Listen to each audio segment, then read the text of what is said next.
July 14, 2026. Shanghai Jiaotong University. Longyi announces a solar cell that converts 35.5% of the light hitting it into electricity. 35.5. That is not an incremental improvement. That is a number physicists said was impossible for a conventional solar cell to reach. The theoretical ceiling, the Shockley-Queisser limit, sits at 33.7%. For decades, that limit was treated as a law of nature, the brick wall that energy physicists assumed no material could breach. You could not break it with better silicon. You could not break it with better manufacturing. The physics of a single junction cell simply would not allow it. Longyi's cell sits 1.8 percentage points above that line. Certified by the European Solar Test Installation, one of the most rigorous testing labs on the planet, the kind of facility that runs identical samples through controlled heating cycles, humidity chambers, and light exposure protocols to verify claims that other labs have rejected. The technicians watch the measurements climb on their monitors, each digit confirming something that should not have been possible. And the material that made it possible is not some exotic semiconductor cooked up in a lab last year. It is a crystal structure first described in the Ural Mountains in 1839, largely ignored for a century and a half, and now manufactured at gigawatt scale in factories that did not exist 2 years ago. That jump from 33.7 to 35.5 is not about luck or incremental refinement. It is about architecture. Longyi did not make a better single-junction cell. They stacked two cells on top of each other, each tuned to absorb a different slice of the light spectrum. Perovskite on top, crystalline silicon underneath. The perovskite layer grabs the high-energy blue and green wavelengths, the photons with the most energy, but the hardest to convert. What it cannot use passes straight through to the silicon below, which converts the red and near-infrared light that perovskite would waste. The light flows downward like water through layers of a filter, each material taking what it needs and letting the rest through. Two junctions working in tandem. That is how you break a limit that was never really a limit. It was just the ceiling of a design everyone assumed was the only option. And the tandem architecture has its own theoretical maximum, 43%. Longyi is already a third of the way there. The progression is public and relentless. November 2023, 33.9%. June 2024, 34.6%. Then 34.85%. Then 35.2%. In early 2026, July 2026, 35.5. 5 records in less than 3 years, each one certified by independent testing. This is not a laboratory fluke that one researcher managed once under perfect conditions. This is a roadmap, a trajectory that shows the material climbing steadily higher. Before we go further, where in the world are you watching this from, and what do you think glass that generates power could replace first? Office towers, airports, car roofs? Drop it in the comments. And subscribe if this is your first time here. This is where the most extraordinary engineering stories come alive.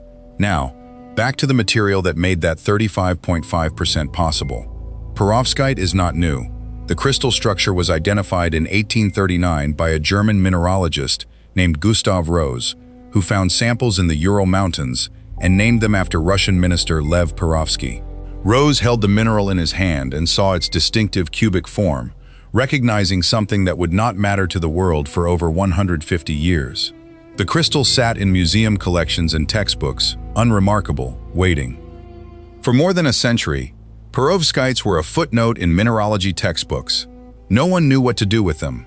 Then in 2009, a Japanese researcher named Tsutomu Miyasaka tested a perovskite compound as a light absorber in a dye-sensitized solar cell, mixing it into a liquid solution and painting it onto glass like an artist laying watercolor on canvas.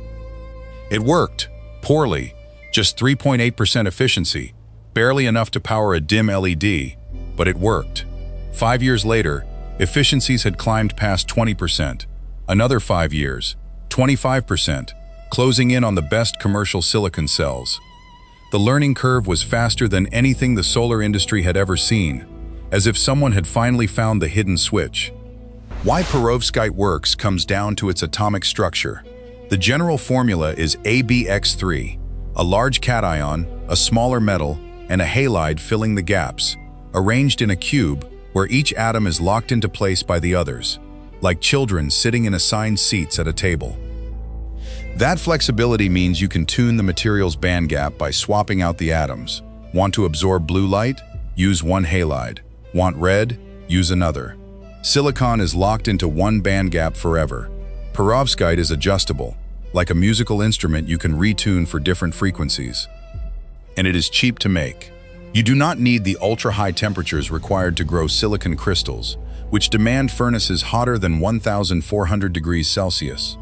Perovskites can be deposited from solution at low temperatures, spin-coated or printed like ink on a page, a process so simple that undergraduate students have done it in university labs. They are also thin, just a few hundred nanometers compared to silicon's 160 micrometers. That makes them light, flexible, and transparent in certain formulations, opening possibilities silicon's rigid opacity cannot touch. But there was one problem no laboratory could ignore. Perovskites degrade. Oxygen degrades them. Moisture seeps in and breaks down the crystal structure, dissolving the carefully arranged atoms. Heat and UV light accelerate the process, creating a slow crumble that researchers could watch happening week by week. Early cells would lose efficiency within weeks of exposure to air, watching their power output drop day by day. That is why, for all the excitement about record efficiencies, no one was manufacturing perovskite panels at commercial scale. The material was brilliant in the lab and unstable in the real world. The degradation problem is still not fully solved, but it has been pushed far enough that factories are willing to bet billions on it. The breakthrough was encapsulation. Seal the perovskite between layers of protective material, glass, polymers, oxide barriers, and you can keep oxygen and moisture out long enough for the cell to be useful, like sealing wine in a bottle to preserve it.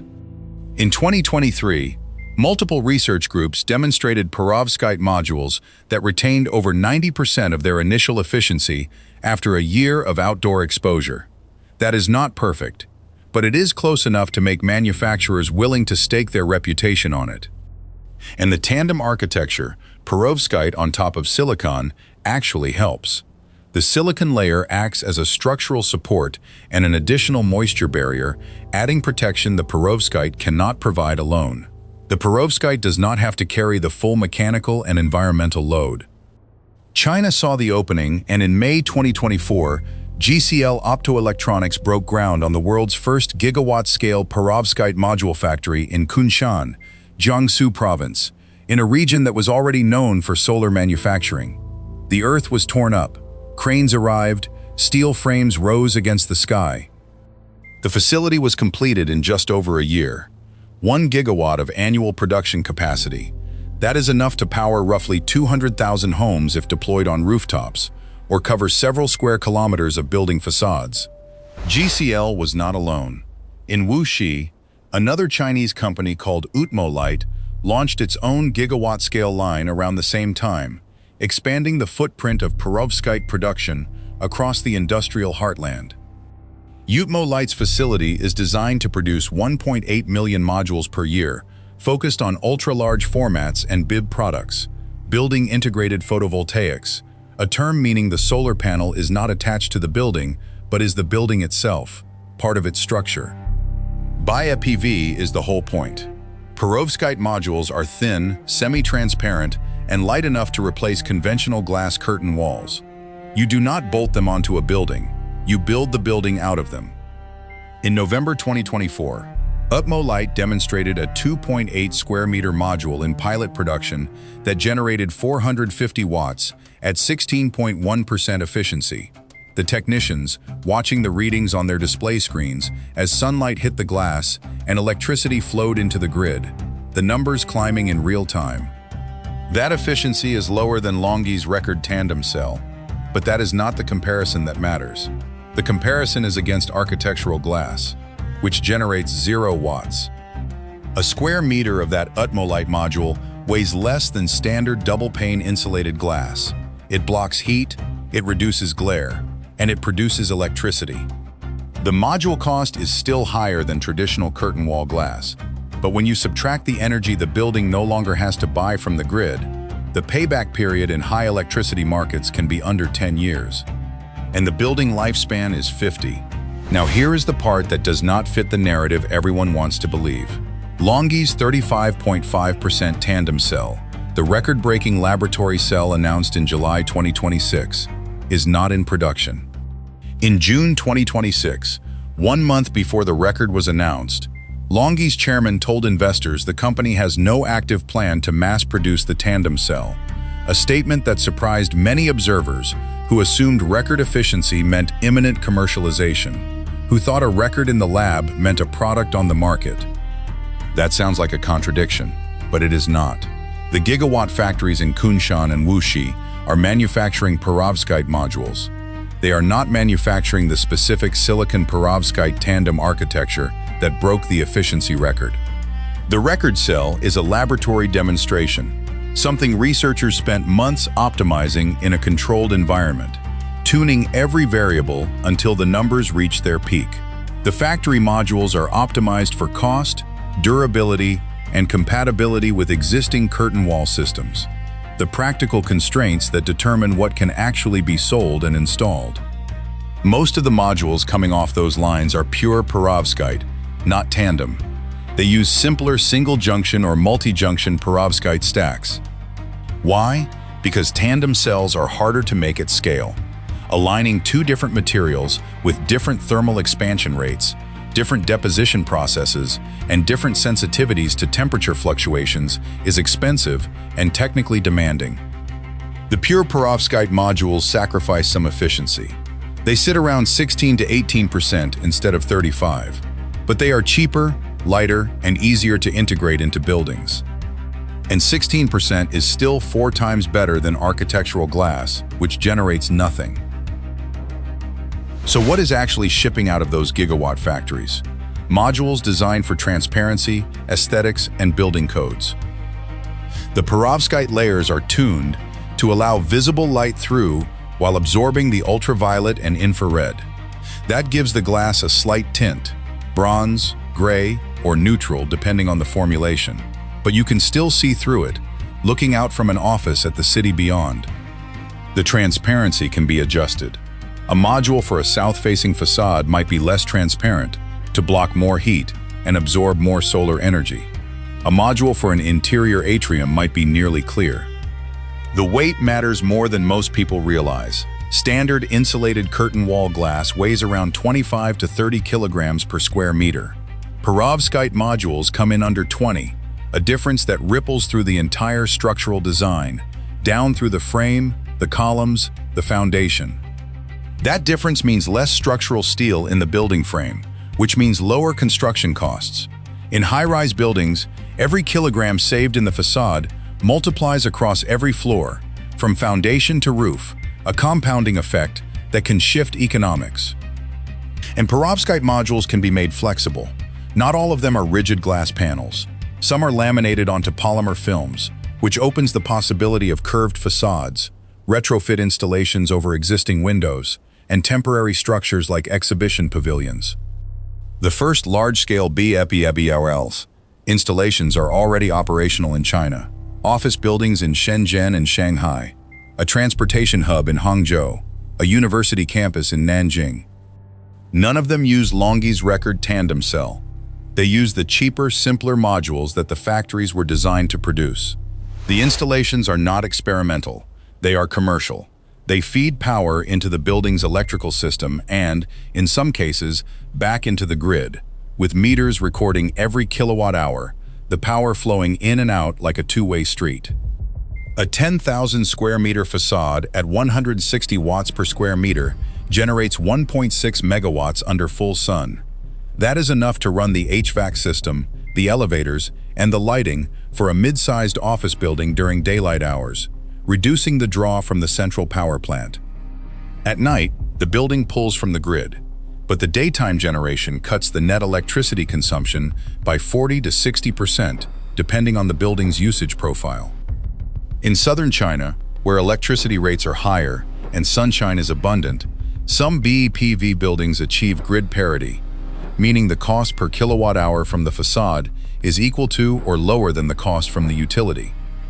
And unlike rooftop solar, which competes for space with cooling towers and equipment, the facade is otherwise unused real estate. It was going to be glass anyway. The modules are warranted for 25 years, the same as conventional photovoltaic panels. Degradation rates in the field are tracking close to the laboratory projections, about 0.5% efficiency loss per year. That means a module that starts at 16% efficiency will still be above 13% at the end of its warranty period.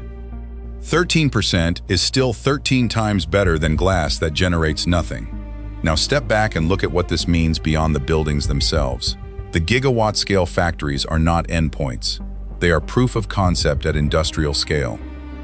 GCL and Utmo Light are not research labs. They are manufacturers with supply chains, quality control systems, and contracts with construction firms already signed. If the modules work, if they survive 25 years in the field without catastrophic degradation, then perovskite photovoltaics cross the threshold from experimental material to infrastructure material. That opens markets silicon cannot touch: vehicle roofs, portable shelters, emergency power systems that roll up into a backpack, greenhouses that generate power and control light spectrum simultaneously. The flexibility and transparency of perovskite enable applications that rigid, opaque silicon panels cannot serve. And if the tandem architecture ever makes it to mass production, if someone solves the cost and durability challenges of stacking silicon and perovskite at factory scale, the efficiency could climb past 40%.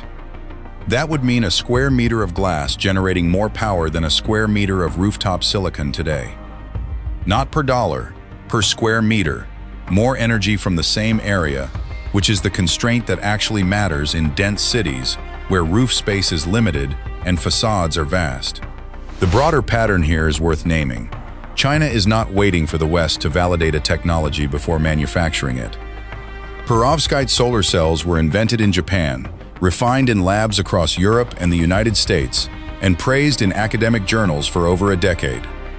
But the first gigawatt-scale factories are in Kunshan and Wuxi.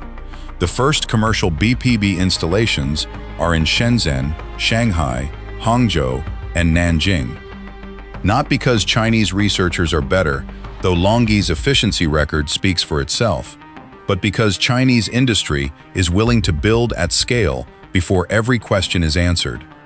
Western companies wait for 30-year field data before committing capital, cautious and deliberate. Chinese manufacturers build the factory, run the modules for 5 years, and iterate based on what breaks. That approach is riskier. Some factories will fail. Some modules will degrade faster than projected. Some investments will not pay back. But it is also faster. And in a sector where the learning curve is exponential and the first mover captures the supply chain, speed is not just an advantage, it is the entire strategy. By the time Western firms finish their feasibility studies, the Chinese factories will be on their third generation of modules, their costs will be lower, and their warranties will be backed by millions of square meters of real-world data. Now think about what happens when this same material shows up in other markets. Japan announced in late 2025 that it would subsidize perovskite installations on government buildings. South Korea followed a month later, understanding that domestic production would lag behind if they did not act. India has 3 pilot BP projects underway in Bangalore, Delhi, and Hyderabad, all using modules sourced from Chinese manufacturers because domestic production does not yet exist at scale. The European Union is watching. So far, no major European firm has committed to gigawatt-scale perovskite production. The stated reason is durability concerns. The actual reason might be that by the time they decide, the supply chain will already be locked in. The United States has one pilot line, a 100-megawatt facility in Colorado, run by a startup backed by Department of Energy grants. It is operational, but 100 megawatts is 1/10 the scale of the Chinese factories. And scale is not just about volume, it is about cost. The larger the production line, the lower the per unit cost, the faster the material moves down the learning curve, following the path that silicon solar cells took 40 years ago. At current prices, Perovskite BIP modules cost about 30% more than conventional curtain wall glass. But Chinese manufacturers are projecting cost parity by 2027 and a 20% cost advantage by 2030. If those projections hold, the question stops being, should we use power-generating glass, and becomes, why would we use glass that does not generate power? There is one more piece to this that almost no one is talking about: the grid implications. Right now, solar power is centralized. You build a solar farm in the desert, run transmission lines to the city, and the power flows in one direction. BP flips that model. Every office building becomes a distributed generator. The power is produced where it is consumed. That eliminates transmission losses, which in some grids can be 6 to 8% of the total electricity generated. It also reduces the load on the grid during peak hours, which is when electricity is most expensive and the grid is most stressed. But it creates a new problem: grid stability. Solar power is intermittent. When the sun goes down or a cloud passes over, the building stops generating and starts pulling from the grid. If enough buildings do that simultaneously, say at the end of a sunny afternoon when offices are still running but solar output drops, you get a sudden demand spike that utilities have to manage. That is why BIP only makes sense at scale if it is paired with storage. Batteries in the building, or vehicle-to-grid systems where parked electric cars act as distributed buffers. China is already deploying both. Several BIP-in buildings in Shenzhen have integrated battery rooms in the basement, and BYD, the same company making the electric cars, is manufacturing stationary storage units specifically designed for BBF installations. The next building might not just generate its own power, it might store it, sell the surplus back to the grid during peak hours, and buy it back at night when rates are low. That building is not a passive structure. It is an active participant in the energy market. The last thing worth understanding: this is not just about buildings, it is about rethinking what a power plant looks like. For a century, electricity has come from large machines in remote locations: coal plants, nuclear reactors, hydroelectric dams, wind farms in the plains, solar arrays in the desert. The infrastructure was designed around that model: big generators far from cities, transmission lines carrying power to where people live and work. BPF inverts the entire logic. The power plant is not somewhere else. It is the building you are standing in. That shift has consequences that ripple far beyond energy policy. Urban planning, for one. If buildings generate their own power, you do not need to reserve land for substations and power plants within the city, freeing up space for other uses. Construction economics change. A facade that generates revenue over its lifespan is worth more than a facade that is purely decorative. Developers will start calculating the net present value of the electricity the building will produce over 30 years. And real estate markets shift. A building with a power-generating facade has lower operating costs, which means higher net operating income, which means higher property values. In cities where electricity is expensive, Tokyo, Singapore, parts of Europe, that difference could be significant enough to affect where companies choose to locate offices. None of this is hypothetical. The buildings exist. The factories are running. The modules are being installed at a pace that will reach tens of gigawatts of cumulative capacity within 5 years. What remains to be seen is whether the rest of the world builds its own supply chains or becomes a customer of China's. One final image to leave you with. Imagine walking through a city at night. The office towers are dark, but their facades are still glowing faintly, not from internal lights, but from the residual charge stored in the glass itself. The building absorbed sunlight all day. Some of it went to the grid, some of it is still stored in batteries in the basement, waiting to power the elevators and HVAC when people return in the morning. The glass is not just a window. It is a membrane between the inside and the outside, filtering light, blocking heat, and converting photons into electrons.